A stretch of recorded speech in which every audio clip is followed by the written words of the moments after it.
The crystal chandeliers cast dancing shadows across the ballroom of the Harrison estate, where evergreen garlands draped elegantly over marble columns. Red and gold ornaments glittered under warm lighting as guests mingled with champagne flutes, their laughter echoing off the vaulted ceiling. It was the perfect setting for what everyone believed would be the final humiliation of David Ashford. Well, well, Victoria's voice cut through the holiday music like a shard of ice.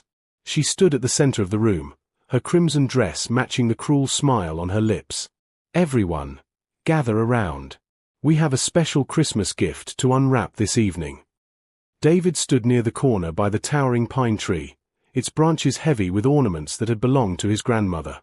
He held a glass of untouched scotch, his eyes calm despite the spectacle beginning to unfold. His navy suit was impeccably tailored, his posture straight, but there was something in his expression that seemed distant, as if he were watching the scene from somewhere far away. Victoria's brother, Preston, strutted forward with a leather folder. "Come on, David. Don't keep everyone waiting. Your wife has been generous enough to let you keep some dignity by signing here, among family."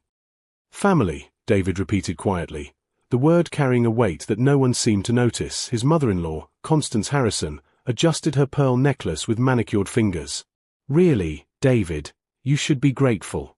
Victoria could have dragged you through court for years. Instead, she's offering you a clean break. Though I always said you weren't quite right for our family." Murmurs of agreement rippled through the crowd.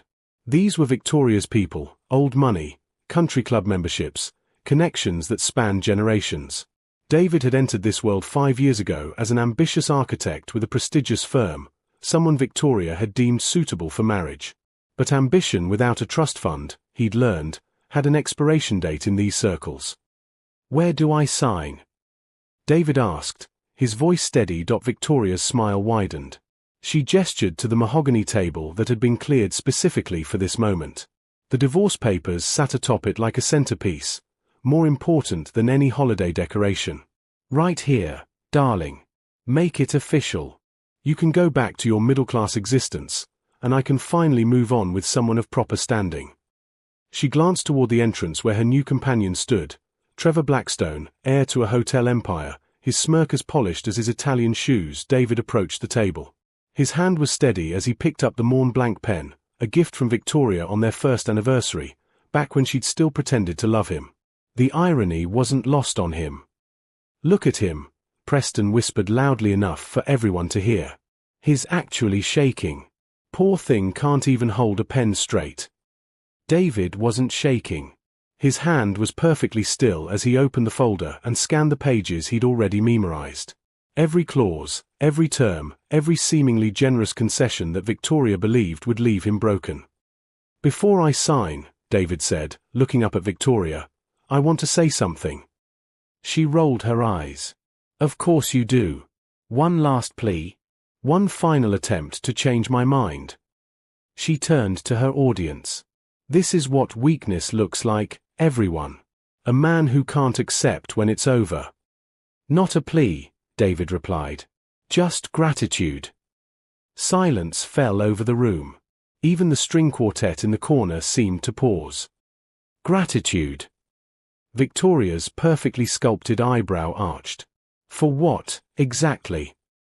David looked at her, really looked at her, perhaps for the first time in months without the fog of hope or hurt. "For showing me who you truly are. For teaching me that some foundations, no matter how beautiful they appear, are built on sand." He signed the first page. Then the second. Then the third. With each signature, he felt lighter, as if chains were falling away one by one. When he reached the final page, his eyes grew damp. A single tear traced down his cheek. The room erupted in barely concealed laughter. "Oh, David," Constance said, her voice dripping with false sympathy. "There's no shame in crying." "Well, perhaps a little." David signed the last page.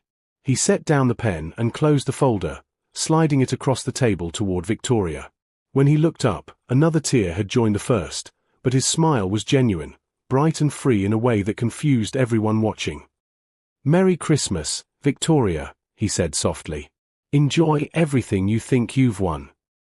6 months earlier, before the Christmas party, before the divorce papers, David had sat in the minimalist office of Amelia Rodriguez, the most formidable family law attorney in the state.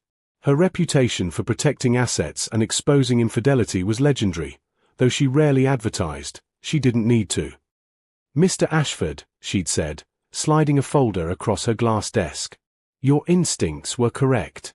Your wife has been having an affair with Trevor Blackstone for approximately 7 months.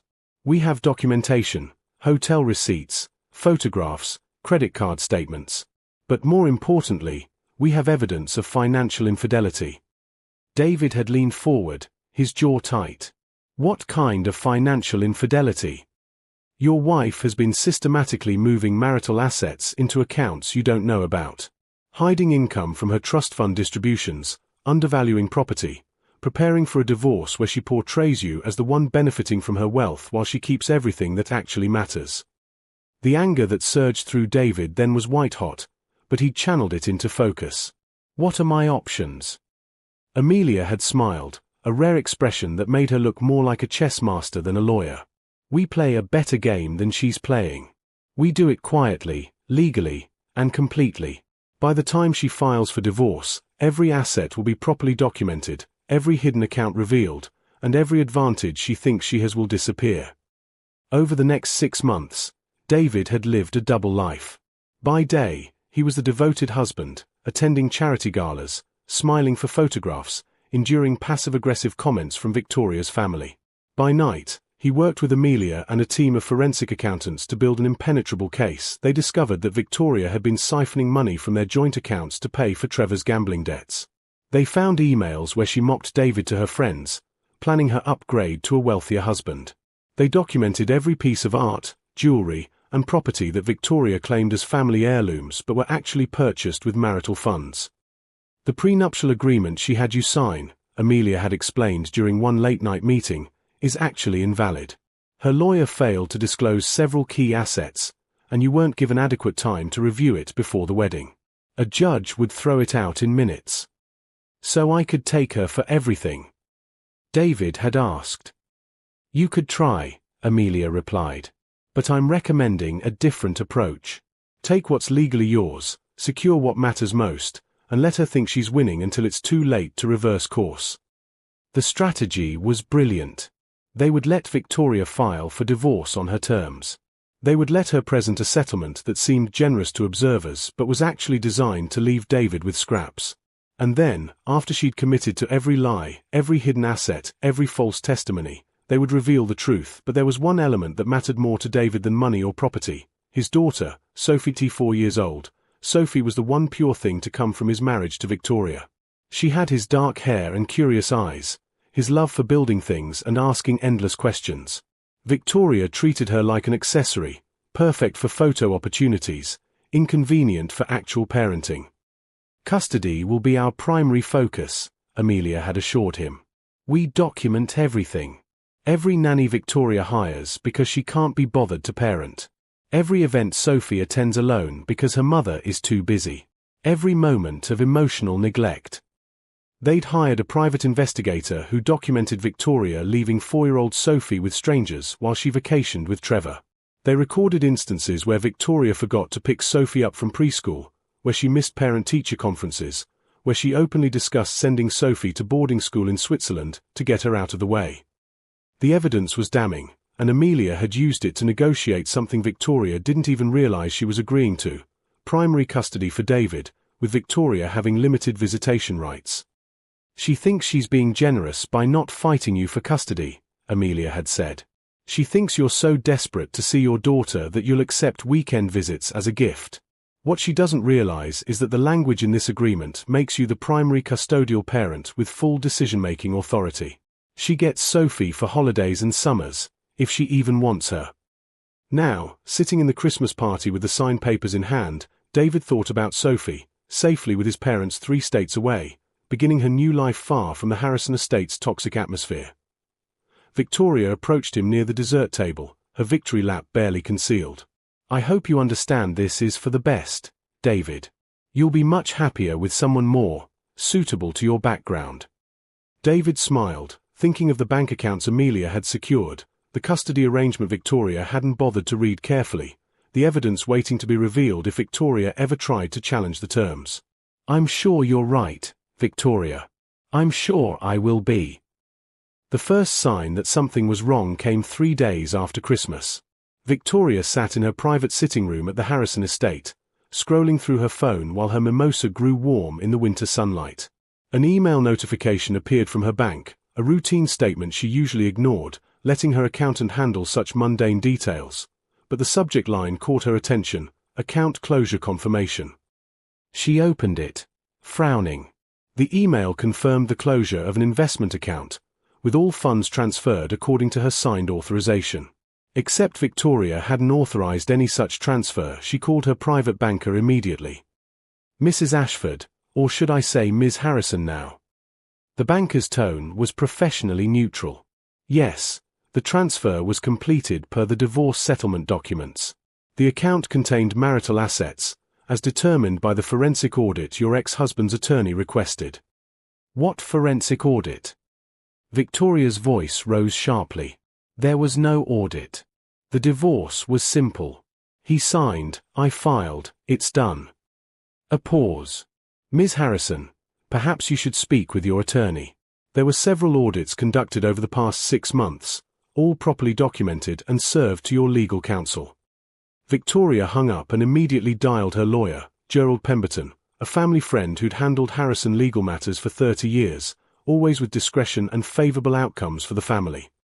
"Gerald, what the hell is going on? Someone is talking about audits and transferred assets.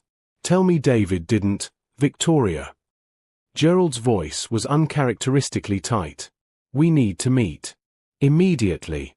And you should bring your mother." 2 hours later, Victoria sat in Gerald's oak-paneled office, Constance beside her, as the elderly lawyer spread documents across his massive desk with shaking hands. "I made a mistake," Gerald began. "Several mistakes, actually. I assumed Mr. Ashford was represented by a general practice attorney, someone who'd be grateful for our generous settlement offer. I didn't realize he'd retained Amelia Rodriguez." Constance paled. Even she knew that name. "The settlement you approved, Victoria, the one David signed at the Christmas party, it wasn't the settlement I drafted. Ms. Rodriguez filed a counterproposal that superseded ours. The document David signed was her version, which had been legally substituted through a series of procedural filings I missed." "What does that mean?" Victoria demanded. Gerald removed his glasses and rubbed his eyes. "It means that every asset you thought you were keeping has been properly divided according to actual marital property law. It means that the accounts you'd hidden were discovered and documented. It means that the artwork you claimed as family heirlooms, the investment properties you said were purchased before the marriage, the trust fund distributions you failed to disclose, all of it has been properly accounted for." Victoria stood abruptly. "That's not possible. I had prenuptial agreement. Everything was protected." "The prenuptial agreement has been invalidated." Ms. Rodriguez argued, successfully, I might add, that you failed to disclose significant assets before the marriage, that Mr. Ashford wasn't given adequate time to review the terms, and that I, as your attorney, had a conflict of interest in drafting it since I also represent your family's business interests. The room seemed to tilt. Victoria gripped the edge of Gerald's desk. "How much?" "Approximately $43 million has been transferred to accounts in Mr. Ashford's name. Additionally, the Riverside property, the art collection from your Paris apartment, and half of your stock portfolio now belong to him." Constance gasped. $43 million? That's impossible. Victoria's trust fund alone is worth $86 million, Gerald finished. Which means Mr. Ashford received exactly half of the marital assets, as is standard in this state for marriages without valid prenuptial agreements. Victoria felt her legs weaken. She sat down heavily. "What about Sophie? At least I still have custody. I'll take her to Switzerland, and David can visit on holidays if he—" "You don't have custody," Gerald interrupted quietly. "You have visitation rights. Mr. Ashford is the primary custodial parent. You'll see Sophie for 2 weeks at Christmas, 3 weeks in summer, and alternating spring breaks, supervised for the first year, given the documented evidence of neglect." The word hung in the air like poison. Neglect. I never neglected my daughter. Gerald slid another folder across the desk. Inside were photographs, Sophie alone at the country club while Victoria lunched with friends, Sophie sitting outside her preschool for an hour after closing because Victoria forgot to pick her up, Sophie's nanny's resignation letter citing parental unavailability and emotional disengagement. There were emails too. Messages where Victoria discussed sending Sophie to boarding school at age 5. Texts where she complained about motherhood interfering with her social calendar. A particularly damning voice message where she told Trevor that Sophie was David's problem now after the divorce. Constance read through the documents, her face draining of color. Victoria, what have you done? I didn't, Victoria started, but the words died. She had done all of those things. She'd simply never imagined anyone would care enough to document them. There's one more thing, Gerald said, his voice barely above a whisper. The Harrison estate. What about it? Constance asked sharply. Mr. Ashford lived there for 5 years as Victoria's husband. He contributed to renovations, maintained the property, and under state law, he has a claim to compensation for improvements made to family property during the marriage. Victoria laughed, a sharp, bitter sound. He can't touch this house. It's been in my family for 4 generations. He doesn't want the house, Gerald replied. He's accepted a settlement of $12 million in lieu of his property claim. The funds will be paid from the Harrison Family Trust over the next 10 years. Constance stood abruptly. I need air. She left the office, her heels clicking sharply against the marble floor. Victoria remained seated, staring at the documents spread before her like evidence at a crime scene. How did this happen? She whispered. Gerald met her eyes. You underestimated him. You assumed that because he wasn't born wealthy, he wasn't smart. You assumed that because he loved you, he'd accept whatever scraps you offered. And you underestimated Amelia Rodriguez, who very carefully, very methodically, built a case so airtight that I can't challenge a single element without risking worse outcomes. Victoria thought back to the Christmas party, to David's tears as he signed the papers. She'd thought they were tears of defeat, or she'd been catastrophically wrong. 3 weeks after the Christmas party, David stood in the sprawling living room of his new home, a contemporary masterpiece he'd designed himself, overlooking the Pacific Ocean from its cliff-top perch. Floor-to-ceiling windows framed the sunset, painting the white walls in shades of amber and rose. Sophie ran through the space, her laughter echoing off the high ceilings as she explored what would be her bedroom, complete with a reading nook and a window seat overlooking the waves. Daddy, can I really see the ocean from my bed? Sophie called out.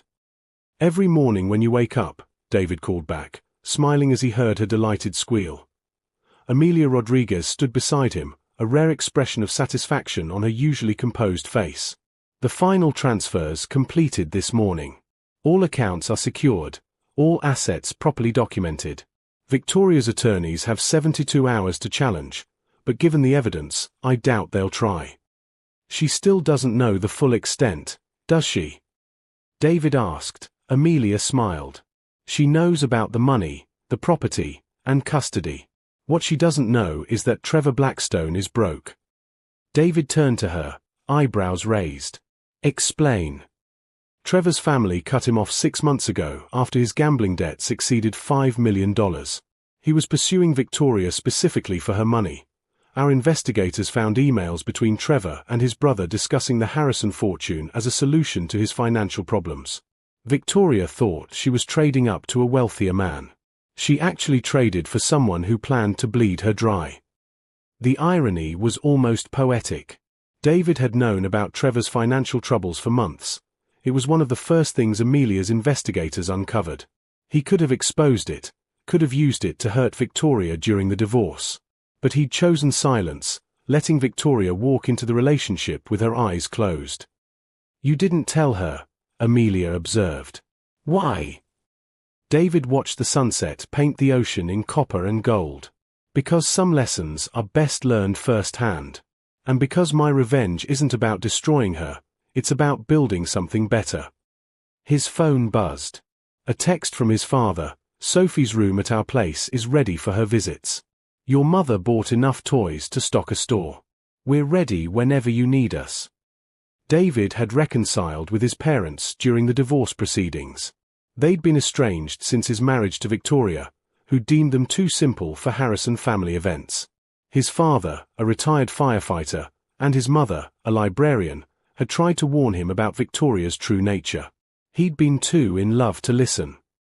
"I owe them an apology," he told Amelia during one of their strategy sessions. "They saw through her from the beginning." "Then start there," Amelia had advised. "Rebuild the foundation that matters."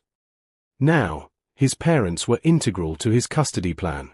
They lived 3 hours away in a small coastal town where Sophie would spend summer weeks learning to fish with her grandfather and discovering books with her grandmother, experiences Victoria would never think to provide. The doorbell chimed. David answered it to find a delivery person with a large flat package. He signed for it and brought it inside, carefully unwrapping the brown paper to reveal a painting, a watercolor of the old coffee shop where he and Victoria had first met, back when he'd been a junior architect with dreams and she'd been slumming it outside her usual social circles. He painted it himself, during the long nights while building his case, while documenting evidence, while preparing for this exact moment. It wasn't a masterpiece by professional standards, but it captured something real, a moment before things went wrong, a memory of who he'd been before he tried to become someone he wasn't. "Is that for the house?" Amelia asked. "No," David said, studying the painting. "It's a reminder. I spent 5 years trying to fit into Victoria's world, changing myself to meet her family's expectations, setting aside my own values and dreams because I thought love meant sacrifice. This painting reminds me of who I was before, and who I'll never stop being again." He set it aside and pulled out his laptop, opening the folder labeled Ashford Architectural Collaborative.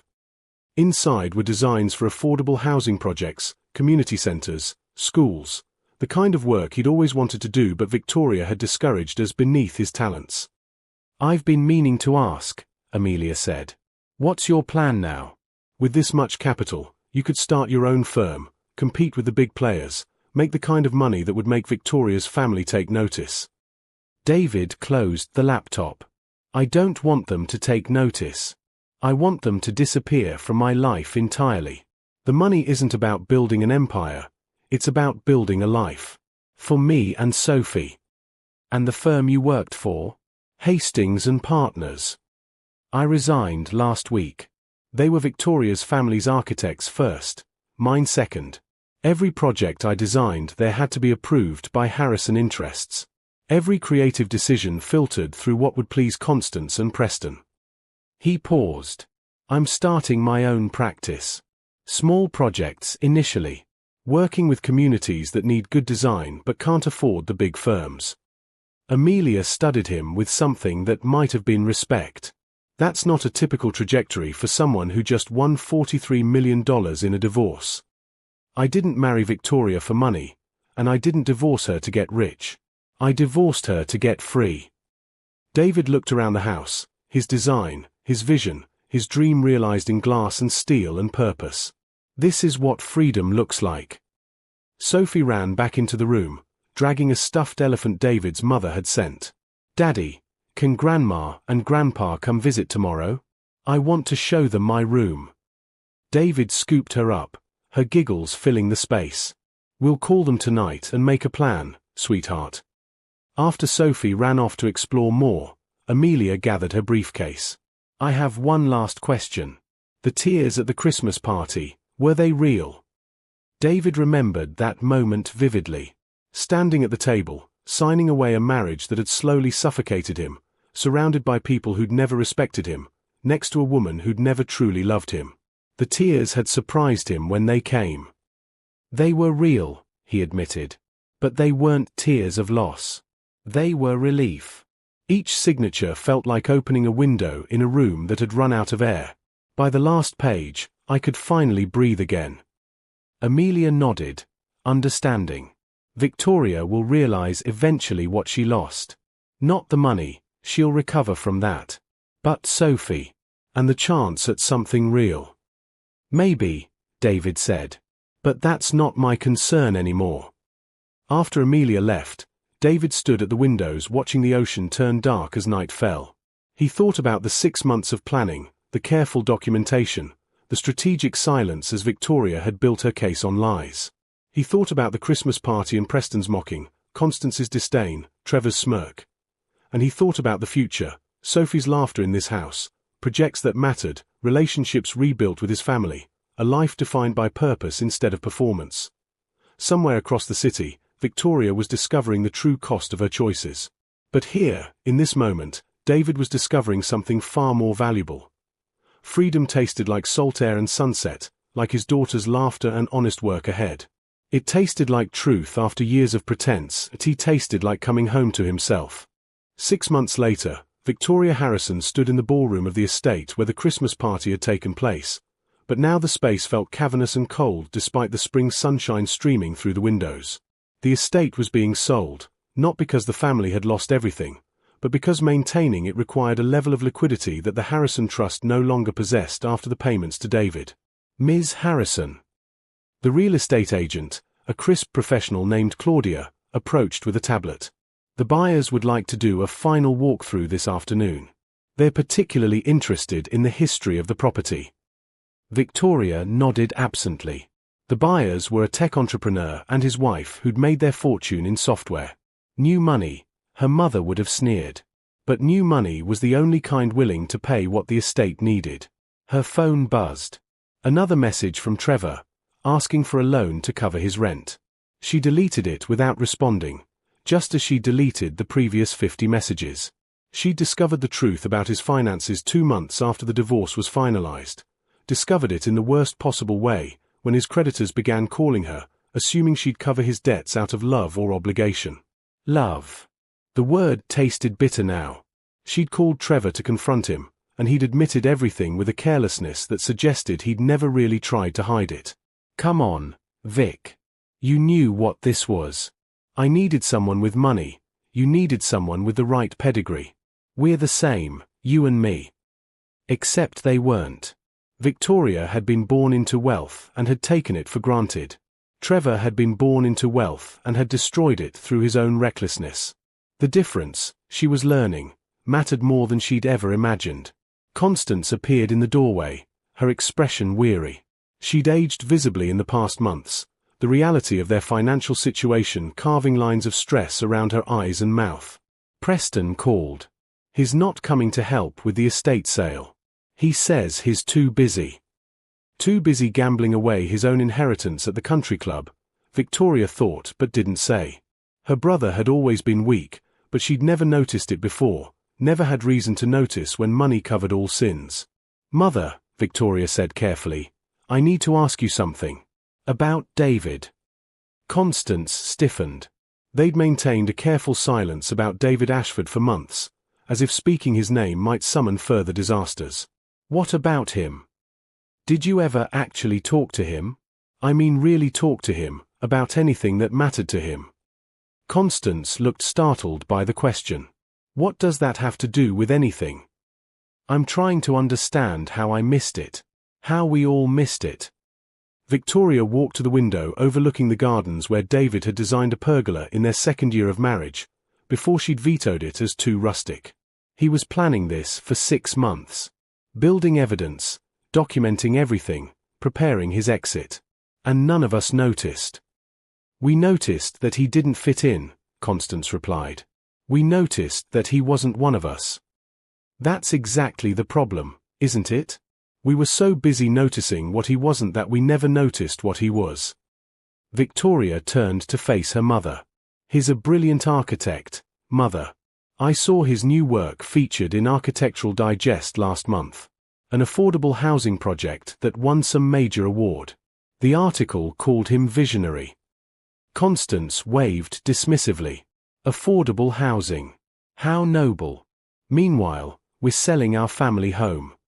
We're selling our family home because we spent generations assuming money would always be there, that status mattered more than substance, that people who weren't born into wealth weren't worth our attention. Victoria heard the bitterness in her own voice. David tried to tell me once that his work mattered, that designing spaces for communities was more meaningful than designing vanity projects for the wealthy. I laughed at him. Actually laughed. The memory made her physically ill now. She'd been standing in their bedroom, getting ready for another charity gala, and David had shown her sketches for a community center. She dismissed it as poverty architecture and suggested he focus on projects that would impress the right people. He'd put the sketches away and never shown her his work again. "Victoria," Constance said quietly, "what's done is done.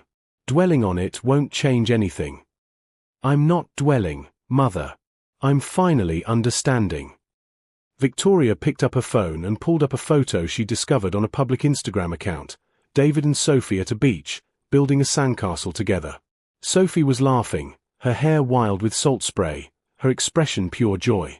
David was looking at her with such obvious love that Victoria had to look away the first time she'd seen it. She'd never looked at Sophie that way. She'd never felt that uncomplicated joy in her daughter's presence. "I need to see her," Victoria said suddenly. "See who?" "Sophie. My daughter. I need to see my daughter." Constance frowned. "Your supervised visitation isn't for another 3 weeks." "I know the schedule, Mother. I mean I need to actually see her. Talk to her. Try to build something real instead of just showing up for court-mandated visits where she barely remembers who I am." She called David's number before she could lose courage. He answered on the 3rd ring, his voice cautious. "Victoria. I want to see Sophie. Not a formal visitation. Just coffee or ice cream. Something normal where I can talk to my daughter." Silence stretched across the line. Then, "Sophie's therapist has been working with her on understanding the divorce and the new custody arrangement. She's doing well, but it's fragile. I won't do anything that might set back her progress." "I'm her mother, David." "Biology doesn't make you a mother, Victoria. Showing up does. Being present does. Putting her needs above your own does." His voice wasn't angry, it was matter-of-fact, which somehow hurt worse. "You have legally mandated visitation. If you want more than that, you need to prove you've changed. To me, to the court, and most importantly, to Sophie." "How do I do that?" Another pause. "Start with therapy. Individual therapy, not family therapy, not couples counseling to fix what broke. Therapy for you, to understand why you made the choices you made. Then maybe we can talk about expanded visitation." The line went dead. Victoria stared at her phone, feeling something crack inside her chest. Not the dramatic shattering she'd felt when she learned about the money, but something quieter and more profound, the breaking of illusions she'd maintained about herself. 3 weeks later, Victoria sat in Dr. Nina Patterson's office, a small, warm space filled with plants and soft lighting, nothing like the cold elegance Victoria had always surrounded herself with. "Tell me why you're here," Dr. Patterson said, her expression open and non-judgmental. Victoria had prepared a speech about the divorce, about wanting to be a better mother, about legal requirements. But sitting in that chair, surrounded by gentleness she didn't deserve, something honest came out instead. "I don't know who I am," she whispered.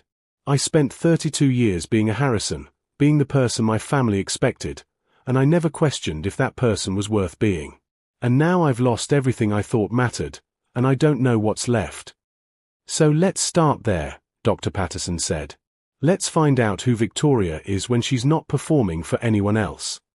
Across the city, David sat in his office at Ashford Collaborative, reviewing designs for a new project, a shelter for domestic violence survivors, designed to be both safe and beautiful, a place where people could begin to rebuild. His phone buzzed. An email from Victoria's therapist, whom she'd authorized to contact him. "Ms. Harrison has begun individual therapy and is making initial progress. Wanted to inform you per our agreement." David closed his laptop and walked to the window. His office overlooked a small park where he could see Sophie at the playground with his mother, pumping her legs on the swing, soaring higher and higher, fearless and free. He didn't hate Victoria.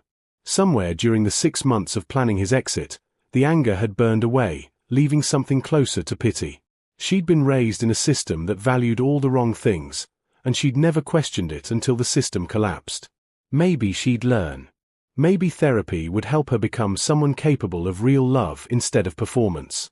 Maybe she'd build a genuine relationship with Sophie someday. But that wasn't David's responsibility anymore.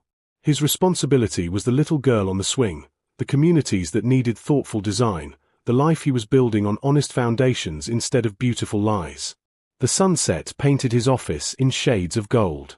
David thought about the Christmas party, about signing those papers while Victoria's family mocked him, about the tears that everyone had misunderstood.